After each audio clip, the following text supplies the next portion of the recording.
Welcome to another edition of 42 Straight Years In.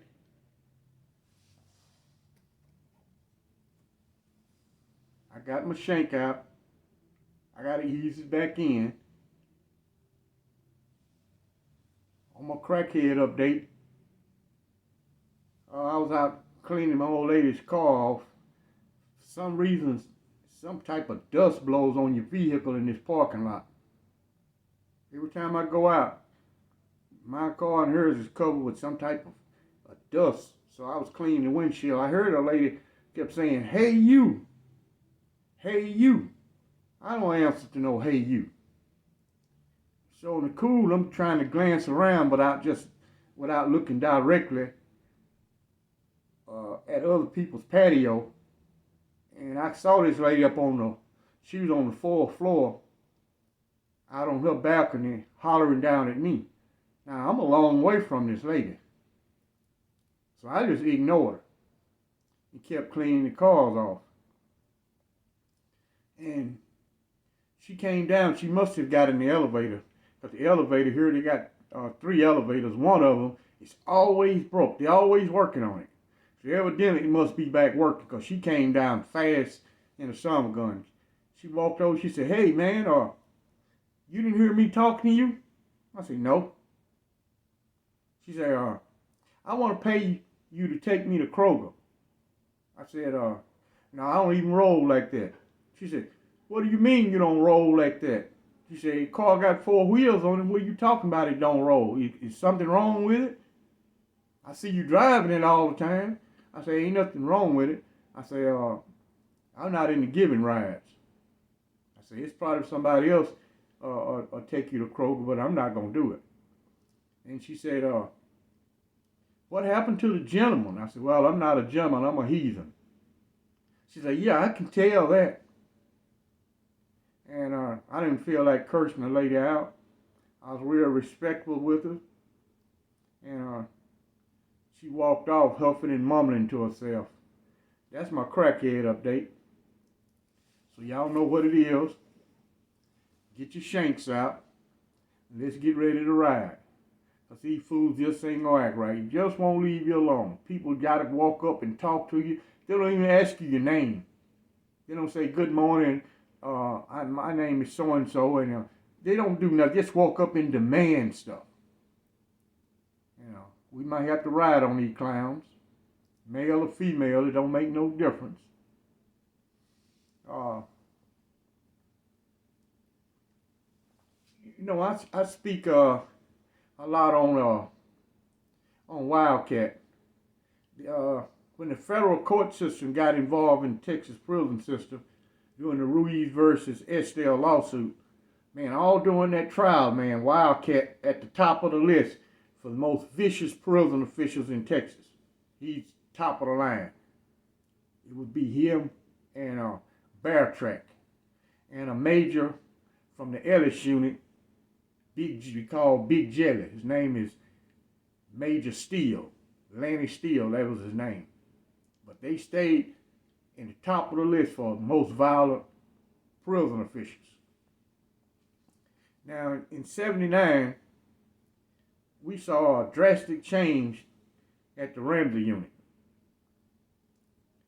They got rid of Wildcat. Some of the inmates actually was sad. Even though Cat had the bad reputation, still Ramsey had more privilege than any prison in Texas did. It was at Ramsey. No other prison in Texas had all the privileges they had. His main emphasis was on work. And if you tried to start some type of gang or talking about changing the prison system, he didn't want to hear that. You would get on his bad side real easy. And when they got rid of Cat, a lot of inmates were sad. Said, "Man, we're going to get a warden over here. He's going to take all the privileges. Everything going to change." And we ended up getting a warden named T.D. Durbin. Now, he was totally the opposite of Cat. He didn't interact with inmates like Cat did.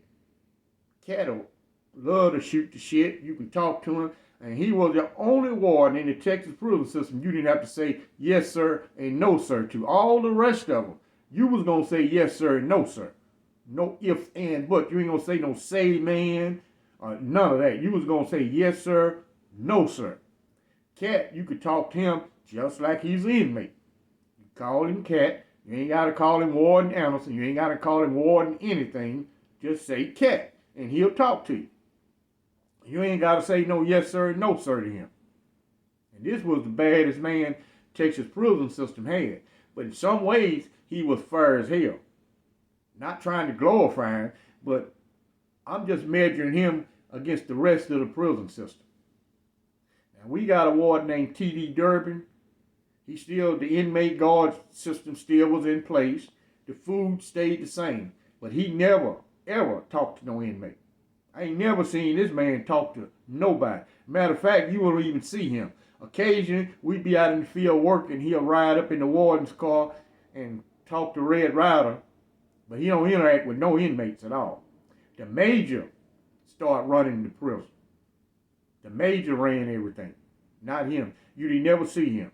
But the food stayed good. The violence still stayed the same. And the work still stayed the same. That didn't change. He didn't take no privileges. He didn't add no more rules than Ramsey already had. And he basically was a silent warden. Now, we couldn't even envision a change. We couldn't envision. And I remember during the Ruiz versus Estelle lawsuit, the TV station from Houston was coming to Ramsey because Ramsey is not that far from Houston. Straight down the highway, you will run into the Ramsey unit. It's right off of 59. And once you pass Darrington, Ramsey's next. And they brought the TV cameras over there. Now, I appreciate how guys at Ramsey handle that. We were all going to chow. They got the TV cameras set up in the hallway. Texas prison ain't never, ever allowed no TV cameras, news reporters inside their prison. That's why they got away with all the violence, and all the other people on the outside didn't know what was going on. If you didn't get a visit from your family where you could tell them, you couldn't write it out in a letter. They censor your mail. The letter wasn't even going to fly. It ain't going to never leave the prison. Never leave the prison. What it was going to get you a good ass whooping. That's what that letter was going to do. They was going to call you to the warden office and burn them, going to beat the hell out of you. Or they going to wait the cat go home and whoop the shit out of you late at night. You're going to wake up with Freddy Krueger on your ass. They're going to ease that cell door and commence to whooping your ass. That's what was going to happen to you if you tried to write a letter. You had to actually tell your family verbally what is going on. And they had the TV camera set up. I forget the news reporter from Houston. It's been so long ago. Because this still was in the 70s. It was 1978. And we was going to chow. News reporter told Cat, he said, all these inmates look mean as hell. Cat said, yeah, they are mean. He said, but I'm just a little bit meaner than they are. I never forget what he said. In actuality, he was telling the truth. He was harder than a whole lot of convicts. You done committed all these vicious crimes, you can compare him with violence. You want violence, this man got violence for you. And he's real unpredictable. Smiling and talking, and all of a sudden, he knocked your ass out. Just that easy. And he always would tell you, I don't need these inmate guards. I don't need building tenders and turnkeys. I will personally whoop your ass myself. And he will do it. He's not no little guy. And he's in top physical shape. He boxed with inmates, so he know how to fight. You'd see him come in the gym. I'd be in there for basketball practice. A lot of time he'd come in, take his shirt off, put the gloves on, and spar with an inmate. Sometimes he even come out and play basketball with us. You could foul him, guard him, just like you're an inmate. The man was no wimp. So that's why a lot of inmates, even though he was violent, a lot of guys respected him. Now, if you had a legitimate problem, and it's not involving they bothering me and all that type of crap, you got a legitimate problem. Say you got a sister who's not on your visitation list. and she want to come visit you. It takes maybe about a month to get that visitation list changed, but she want to come see you right then. You could go to Cat and he'll approve it. So, if you had a legitimate claim, he ain't had no problems on helping you out. Now, if you come in there talking about, this guard is bothering me, or this inmate guard did this to me, or this inmate, he's sexual assaulted me, he's doing it, he don't want to hear that. He going to tell you, take care of it. Just like you took care of that crime, you take care of that the same way. Like I said in my last video, I got transferred to Ramsey Warden Wildcat for stabbing an inmate guard at Ramsey 2. Now, when I got to Ramsey Warden, they brought me inside the prison. Bear was waiting on me at the van. He didn't jump me or nothing. They gave him my records. He escorted me on into the Ramsey unit. We got to the warden's office. He said, hey, stand right here in the hallway. He said, stand on that wall. So I stood there maybe about an hour, and finally Cat showed up. I had heard about him. Guys at Ramsey 2 had already told me about him. And a couple of the old heads had told me, hey man, the best way to deal with Cat is don't act scared. Talk to him just like he's an inmate, whatever's on your mind, say it, and just ride whatever the consequences is. So I stood out there. Finally, a camp boy named Isabel came out and said, Cat want to see you. I got in there. He said, you that little nigga who stabbed Billington over at Ramsey 2, huh? I said, yes, sir. He said, you ain't got to say no damn yes, sir to me. He said, don't say no yes, sir to me. He said, why did you stab him? I said, well, Cat, I said, well, the son of a bitch slapped me. He said, that's a good enough excuse to stab a son of a bitch. He said, that's good enough. He said, but I don't like people mess with my Billingtons. He said, that Billington was a weak son of a bitch. He couldn't defend himself. He said, I don't even know how he got that job. He said, I'm going to tell you a little secret. These Billingtons over here at Ramsey 1, they are bigger and way tougher than they is at Ramsey 2. He said, I'm going to tell you that. He said, I'm going to tell you this also. You stab one of them over here, you won't live to see the next morning. He said, that I can guarantee. And I'm standing there, but I was, I'm young and crazy. So I looked the man right in his eye. He never look off. Bear standing right behind me. If you say the wrong thing talking to Cat, Bear gonna knock the hell out of you. So I ain't never looked back at him. A guy had told me that, Bear gonna be all up behind you, breathing out. He said, don't never, ever take your eyes off of Cat. He said, don't look at Bear, look at Cat. That's who run the show. He said, look at Cat, don't look at Bear. So he said, Bear, what you think I ought to do with this little nigga? Bear automatically, by him, worked for the warden. He said, need to let me take him out in that outside solitary and kill his ass. That's what we need to do with him. He think he bad. Cat say, nigga, you think you bad? I said, no, sir. He said, what did I tell you? You don't say no, sir to me. Just talk to me like I'm a regular man, just like you is. He said, that's how I am. He said, talk to me as a regular man. Now, it's kind of hard. This man is extremely violent. And I got this big clown standing right behind me. So I'm between a rock and a hard place. I ain't got no shank now. And I can't whoop neither one of these guys. I can't whoop Cat, and I sure can't whoop Bear. He said, well, I tell you what I'm going to do. He said, since you came in here and manned up for yourself, you didn't come in here making excuses. He said, I'm going to sentence you to solitary confinement. 15 days solitary confinement. And Bear escorted me to solitary. I only did 12 days. And Bear came out and got me early one morning. Took me back to Cat's office. And finally Cat showed up for work. I went in. He said, we're going to sign you to one whole field force and Major Stevenson will be talking to you later on this afternoon about how one hole is ran. I said, all right. I didn't know what to say. I said, all right, appreciate it, Cat. He said, don't thank me. He said, we work here at Ramsey. He said, we work. He said, this is a work plantation, and that's exactly what we gonna do. He said, you young, shouldn't be no problem to you.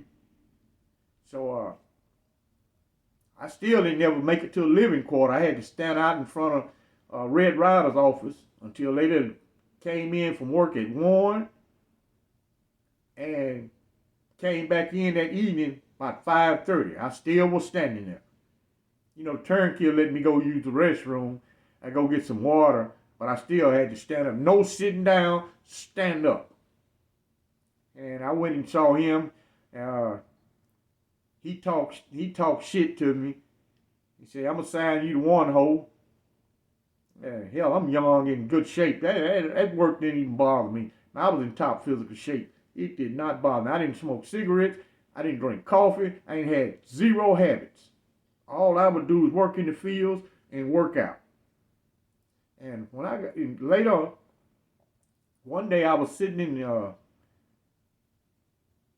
getting ready to go to work, sitting in the cell early in the morning, even though our cell doors is open. You can go in and out your door on Ramsey anytime you want to.